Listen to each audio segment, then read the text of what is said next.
Hey everyone, welcome back to the British Accent Podcast. I'm Emily, and as always, I'm joined by Nick. Hi guys, it's great to be here with you again. And today, we're going to talk about something a little deeper than grammar or vocabulary lists. Yep. Today's episode is called Learning English as a Way to Reconnect with Yourself. It's a topic we both really care about, because we know that learning a language is often more emotional than people think. Exactly. A lot of learners come to English thinking, I just need it for work, or I want to pass an exam. But somewhere along the way, they start discovering something unexpected, pieces of themselves they hadn't connected with in a while. Right? And sometimes, English becomes a space where you can rediscover your voice. Not the one shaped by expectations, but the one that feels true to who you are, your thoughts, your emotions, your dreams. Yeah. Like, when people write journal entries in English or talk to themselves in English, they often tell us, it's weird. I'm more honest when I speak English. I've heard that too. It's almost like the new language gives you permission to be vulnerable in a different way. You don't have the same patterns you had in your first language, so you get to start fresh. And starting fresh is powerful. Especially for those who've been through tough times, burnout, self-doubt, maybe even trauma. English can become this quiet space where healing starts, slowly, without pressure. Sometimes we think of English as a goal, like something external to chase. But what if it's actually a bridge back to yourself? Exactly. It's not about running away from who you are, but actually reconnecting with parts of yourself you maybe forgot. Your creativity, your confidence, your curiosity. And even the moments of frustration, those moments when you can't find the right word or make a mistake, those aren't signs you're failing. They are signs you're showing up. They are proof you care. Absolutely. And each time you keep going, each time you say something even when it's not perfect, you're building a relationship with yourself, one that says, I'm worth the effort. Because you are. Your voice matters. Your story matters. And English can help you tell it, not just to others, but to yourself. You know, I once spoke with a student who told me, when I speak in English, I feel braver. Like I can say things I've never had the courage to say in my first language. That really stuck with me. Yeah, I've heard that a lot too. It's like English becomes a kind of emotional filter, not to hide your feelings, but to give you space to express them more clearly, maybe more gently. And I think for some people, especially those who've been criticized or made to feel small in the past, learning English gives them a second chance. A chance to rewrite their self-image. Exactly. When you start learning English, it's not just I don't know the word. It's more like, I'm learning how to be patient with myself. I'm learning that I can keep going, even if it's slow. And that mindset, that self-compassion, it can start to spread into other parts of your life. Suddenly, you're not just kinder to yourself when speaking English, but also when you're dealing with stress, or making a mistake, or trying something new. It's wild how something that begins as just language learning can become emotional healing, too. Like, you're not just memorizing vocabulary, you're building trust with yourself again. Yeah. And think about this, every sentence you say, even the messy ones, prove that you didn't give up. They're small but powerful acts of courage. Totally. It's not about speaking perfectly. It's about saying, I deserve to take up space in this language. I deserve to be heard, even if my grammar isn't perfect yet. And even if you're still struggling, that doesn't cancel out all the progress you've made. You're still growing. You're still learning. You're still showing up. And that matters so much. Because learning English isn't just about the future job or the travel plans. It's about remembering that you are capable. That you are enough. You know, I think one of the most beautiful things is when learners begin to say things like, I didn't realize I had something to say until I said it in English. Like they surprised themselves. Yes. That moment of self-discovery. It's honestly magical. It's not just language development, it's emotional clarity.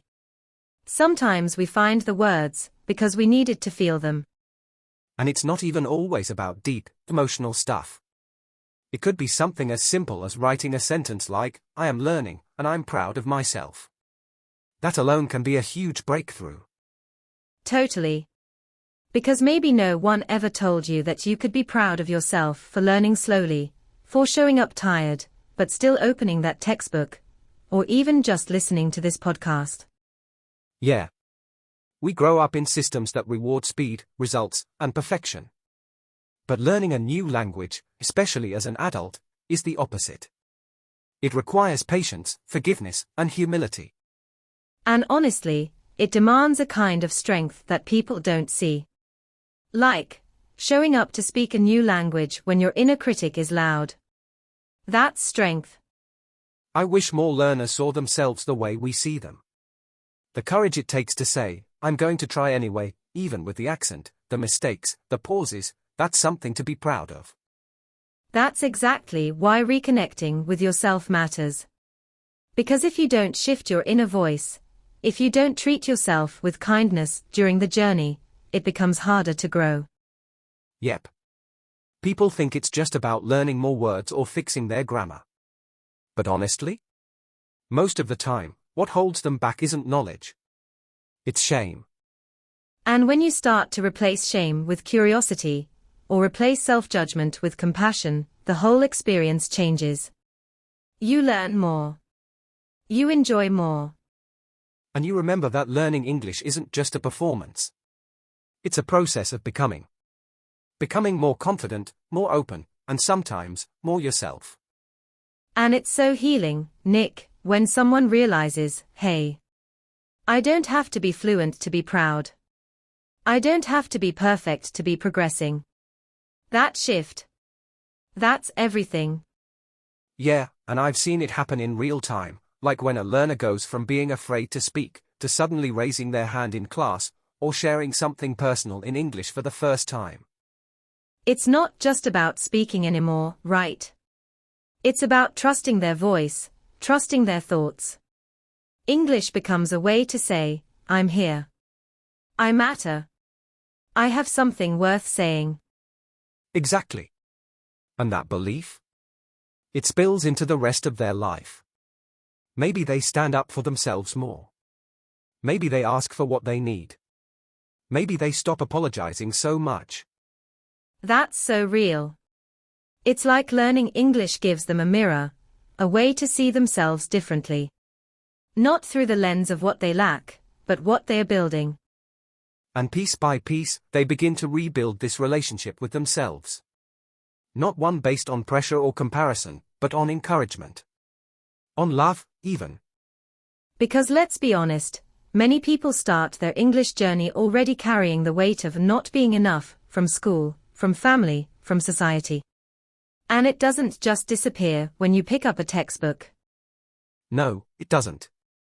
That's why emotional safety is such a big part of learning. Feeling like you can make mistakes without being punished. Feeling like you're allowed to learn at your own pace. And that's why this kind of conversation matters. Not just grammar rules and vocabulary lists, but the why behind your learning. The heart of it. Yeah. We've got to remind people that this isn't just a skill they're working on, it's part of their story. Their healing. Their identity. And I think, sometimes, when learners slow down, breathe, and really listen to themselves in English, they realize they're not broken. They've just been waiting to be heard. You know what's interesting, Em? Sometimes people come to English looking for confidence, but what they find is something much deeper, like self-respect. Oh, yes. Because even just saying, I'm trying, especially when it's hard, that's such a powerful act of self-respect. You're saying, I matter enough to grow. And even if you're struggling, even if progress feels slow, the fact that you haven't given up. That speaks volumes. Exactly. And sometimes, when someone journals in English or talks to themselves in English, they start noticing patterns in how they speak to themselves, like, wow, I'm really hard on myself, or, hey, I never celebrate my small wins. It's almost like learning English becomes a mirror, right? A way to hear your own thoughts with new ears. And maybe that's why it's uncomfortable at times, because you start noticing the stuff you've been ignoring. But also, so healing. Because once you see those patterns, you can start rewriting them. You can go from, I'm so bad at this, to this is hard, but I'm improving. That shift changes your whole learning experience. Yeah. And the cool thing is, you don't have to wait until you're fluent to feel proud. You can be proud now. For trying. For showing up. For learning. I wish more people realized that fluency isn't some magic destination where all your insecurities disappear. You can still be fluent and still feel like you're not enough, if that inner voice stays critical. Exactly. That's why reconnecting with yourself through English matters. It's about healing that voice inside. Replacing fear with curiosity. Replacing, I can't with, I'm learning. And sometimes, that healing begins in the quiet moments, when you're reading a sentence and actually feel it, or when you speak a word and it sounds like your truth. Those moments? They might look small from the outside, but they're huge inside. That's where confidence is built, not in being perfect, but in being present.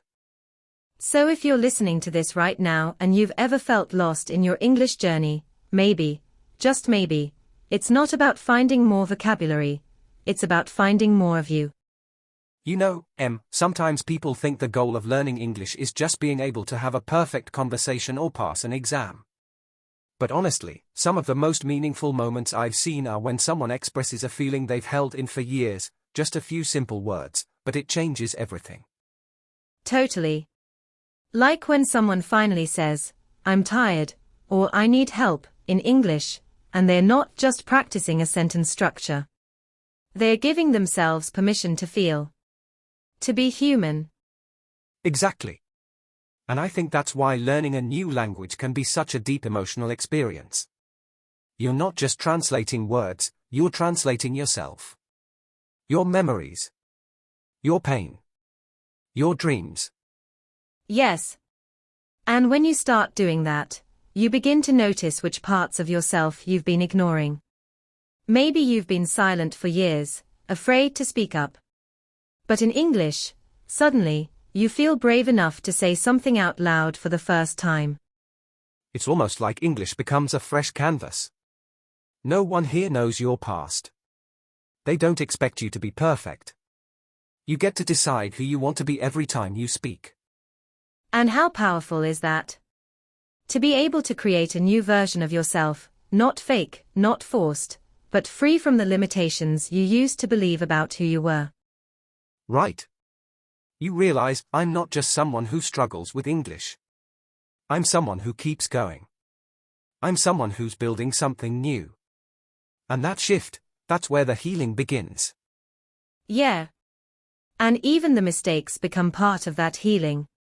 Like, okay, so you forget a word. So you say something awkward. So what? You're showing up. You're growing. You're learning to forgive yourself in real time. And that self-forgiveness? It's such a beautiful skill. One that reaches way beyond English. It changes the way you talk to yourself when things go wrong. It builds compassion, not just for others, but for you. You know, Nick, I've noticed that the people who stick with English the longest aren't necessarily the most talented. They're the most kind to themselves. When they fall, they get up. When they feel frustrated, they rest. But they don't quit. Yes. Because it's not about having no struggles, it's about learning how to walk through them gently. With patience. With care. And when you finally realize that you can speak English and be kind to yourself at the same time, that's when everything changes. Yeah, and if you're listening right now, maybe this is your reminder that your English journey is also your healing journey. Every word you learn, every sentence you speak, it's part of something bigger. You're not behind. You're not broken. You're just rediscovering your voice, in a new way, in a new language. And that takes time. It takes courage. And you're doing it. You're doing something amazing. Seriously. Because reconnecting with yourself through English? That's not easy, but it's powerful. And it's real. So wherever you are right now, maybe take a deep breath. Be proud of yourself. Even if it's hard. Even if it feels messy. Because the fact that you're still trying, that's already something beautiful. We're proud of you. Keep going, and keep being kind to yourself along the way. This has been the British Accent Podcast. Thanks for spending this time with us. And remember, your journey matters. Always. See you next time.